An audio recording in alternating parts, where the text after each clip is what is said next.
Chinese style slow cooked pork shoulder.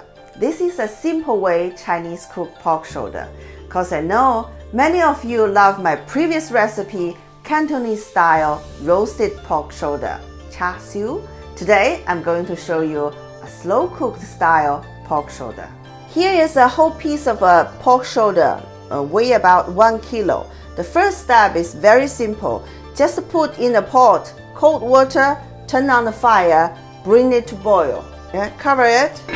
Maybe it takes about 8 minutes. Now it is boiling. Let's take out this foam first before we add any seasoning. Now we are going to add the seasonings.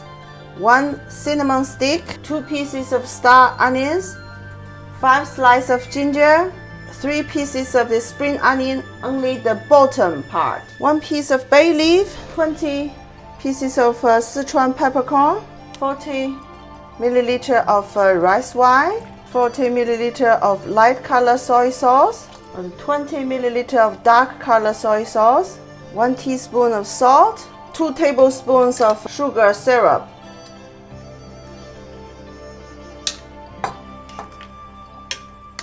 Low fire, about 1 hour, and turn the side in 30 minutes. Cover.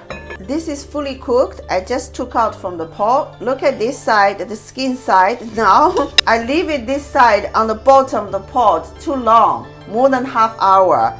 So this part of the skin stick on the bottom. Remember, don't do that. When the skin side down, don't leave it more than half hour.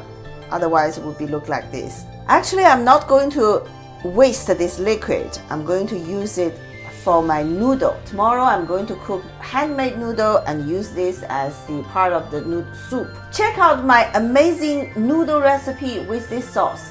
We cannot slice the pork shoulder when it's very hot, so we need to wait it cool down. In order to let it cool down faster, I'm going to put it in the refrigerator for half hour.